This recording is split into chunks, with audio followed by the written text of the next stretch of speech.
नमस्ते सदा वत्सले मातृभूमि। प्रणाम है पुण्य भूमि मातृभूमि भारत को। मैं विक्रम आपका स्वागत करता हूं आपके अपने YouTube channel the Gita says पर। आज हम चर्चा करेंगे गीता अध्याय 1 श्लोक क्रमांक 36, 37, 38 और 39 पर। श्लोक क्रमांक 38 इस प्रकार है। निहत्य धार्तराष्ट्रान् नः का प्रीतिः स्यात् जनार्दन पापम एव आश्रयेत अस्मान हत्वा एतान आततायिनः। अर्थात, हे जनार्दन, धृतराष्ट्र के पुत्रों को मारकर हमें क्या प्रसन्नता होगी। इन आतताइयों को मारकर तो हमें पाप ही लगेगा। इसके पीछे के श्लोकों में हमने देखा कि अर्जुन कौरव सेना में अपने स्वजनों को देखकर युद्ध नहीं करना चाहता। वो भगवान श्री कृष्ण से कहता है कि तीनों लोकों के राज्य के लिए भी मैं अपने स्वजनों से युद्ध नहीं करूंगा, फिर पृथ्वी लोक के लिए तो कहना ही क्या। वो ये स्पष्ट करना चाहता है कि वो युद्ध नहीं करना चाहता, लेकिन उसके अंदर का वीर युद्ध का सही आकलन भी कर रहा है, युद्ध होने के कारणों का आकलन भी कर रहा है। इसी श्लोक में अगर हम देखें तो धृतराष्ट्र के पुत्रों को आतताई कहकर बुला रहा है। आतताई कहकर धृतराष्ट्र के पुत्रों को संबोधित कर रहा है। हमारे ग्रंथों की एक विशेषता है, प्रत्येक शब्द हमारे ग्रंथों में स्पष्ट रूप से कहा गया है। वशिष्ठ स्मृति में आतताई का वर्णन स्पष्ट रूप से किया गया है। उसमें 6 लक्षण बताए गए हैं और 6 में से एक लक्षण होने पर भी व्यक्ति को आतताई यानी कि महापापी माना जाता है और उसका वध करना उचित ही होता है। वो 6 लक्षण कौन से हैं? पहला लक्षण, अगर कोई आग से जलाकर मारने की कोशिश करे,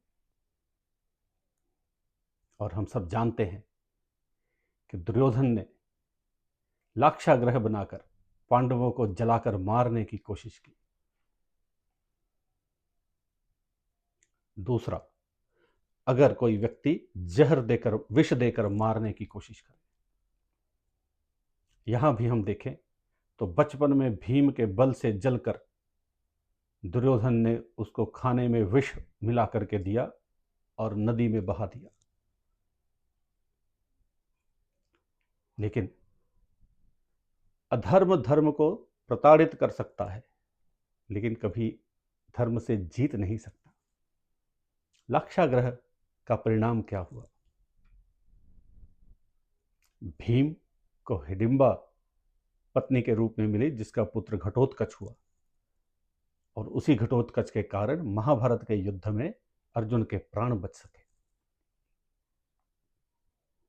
भीम को जहर देने के कारण क्या हुआ? भीम न केवल वापस ही लौटा, बल्कि 10,000 हाथियों का बल लेकर वापस लौटा। तीसरा संकेत जो आतताई के विषय में कहा जाता है कि अगर शस्त्र उठाकर मारने के लिए कोई उद्यत हो तो उसको मारना पाप नहीं है। और वो तो हम देख ही रहे हैं कि दुर्योधन पूरी सेना के साथ पांडवों के ऊपर युद्ध थोप कर उनको मारना ही चाहता है। इसके अतिरिक्त यदि कोई धन का हरण करे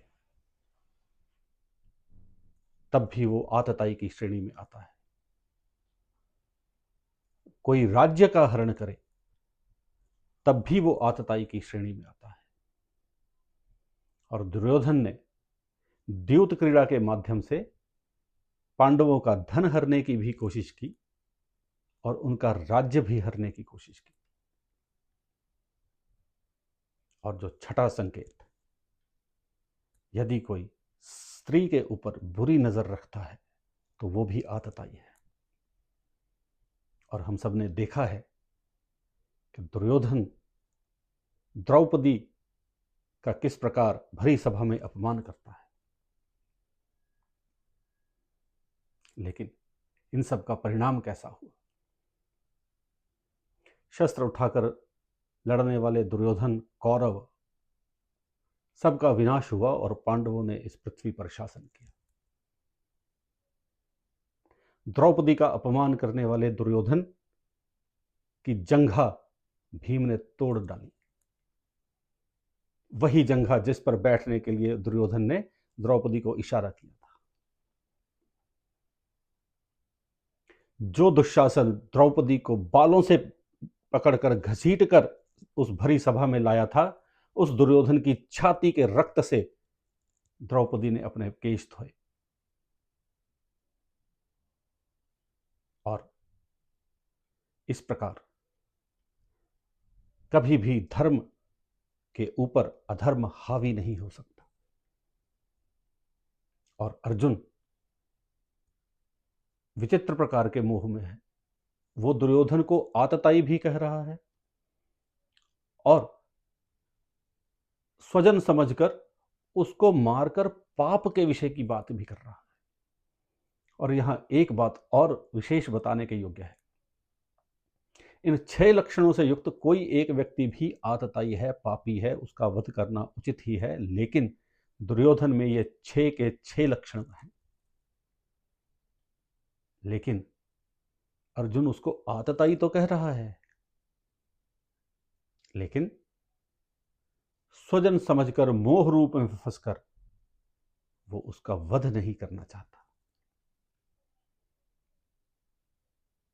इसी से हमें अर्जुन के विचित्र मोह की स्थिति का ध्यान में आता है। और अपनी बात को आगे बढ़ाते हुए अर्जुन अगले श्लोक में कह रहा है, तस्मात् न अर्हः वयं हन्तुं धार्तराष्ट्रान् स्वबान्धवान् स्वजनम ही कथम हत्वा सुखिनः स्याम माधव। अर्थात, अतएव हे माधव, अपने ही बांधव धृतराष्ट्र के पुत्रों को मारने के लिए हम योग्य नहीं हैं, क्योंकि अपने ही कुटुंब को मारकर हम कैसे सुखी होंगे। इसके पहले के श्लोक में अर्जुन पाप के विषय में बात कर रहा है। इस श्लोक में अर्जुन कह रहा है कि अपने ही बांधव, अपने ही भाइयों को मारकर हम किस प्रकार सुखी होंगे। लेकिन एक बार पुनः नायक का दायित्व व्यक्तिगत इच्छाओं से ऊपर उठकर समाज को दिशा देने का रहता है। इसलिए अर्जुन उस नेतृत्व के विषय में तो भूल रहा है, लेकिन केवल अपने ही व्यक्तिगत सुख की बात यहां कर रहा है। इसके आगे के श्लोकों में अर्जुन कह रहा है, यद्यपि एते न पश्यन्ति लोभोपहत चेतसः कुलक्षयकृतं दोषं मित्रदोहे च पातकम् कथम न ज्ञेयम् अस्माभिः पापात् अस्मात् निवर्तितुं कुलक्षयकृतं दोषं प्रपश्यद्भिः जनार्दन। अर्थात, यद्यपि लोभ से भ्रष्ट चित्त हुए ये लोग कुल के नाश से उत्पन्न दोष को और मित्रों से विरोध करने में पाप को नहीं देखते, हे जनार्दन, फिर भी कुल के नाश से उत्पन्न दोष को जानने वाले हम लोगों को इस पाप से हटने के लिए क्यों नहीं विचार करना चाहिए। अर्जुन हर संभव प्रयास कर रहा है कि भगवान कृष्ण को ये समझा सके कि स्वजनों का वध करना उचित नहीं है। लेकिन उन्हीं स्वजनों को वो किस प्रकार संबोधित भी कर रहा है, उसका उदाहरण हमें फिर से इस श्लोक में मिलता है। वो कह रहा है, लोभ से भ्रष्ट चित्त हुए। दुर्योधन के मन में न केवल लोभ है, बल्कि उस लोभ के कारण उसका चित्त भ्रष्ट हो चुका है, उसको अच्छे बुरे का ज्ञान खत्म हो चुका है। उसके लिए बस लोभ ही एकमात्र कारण है जीवन जीने का। उसके आगे वो कुछ नहीं देख रहा। धर्म अधर्म उसकी बातों से परे है, उसकी सोच से परे है। लोभ से भ्रष्ट चित्त हुए और मित्रद्रोह करने वाले। मित्रद्रोह करने वाला, इससे भाव है कि दोनों ही सेनाओं में तो सगे संबंधी और मित्र हैं, तो एक दूसरे मित्र को मार करना और मारना तो मित्रद्रोह ही हो। इसलिए लोभ से भ्रष्ट चित्त हुए और मित्रद्रोह करने वाले ये भी नहीं सोच रहे हैं कि इस युद्ध में इस कुल का नाश होगा। दोनों ही दलों में तो एक ही कुल के व्यक्ति हैं, किसी भी प्रकार से एक ही कुल का तो नाश होने वाला है। और अर्जुन भगवान से कहता है कि हे भगवान, उन लोभ से भ्रष्ट हुए चित्त वाले दुर्योधन को तो ये पता नहीं है, वो समझ नहीं रहा है कि कुल का नाश होने वाला है। लेकिन हम लोग तो ज्ञानी हैं, हमें तो समझ है कि इस युद्ध से कुल का नाश हो जाएगा,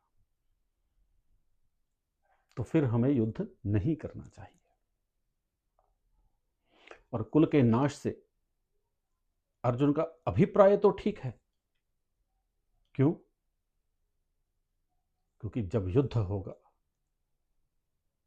तो दोनों ओर से लोग मरेंगे। न केवल योद्धा मरेंगे ही, न केवल सैनिक मरेंगे ही, उनकी स्त्रियां भी विधवा होंगी।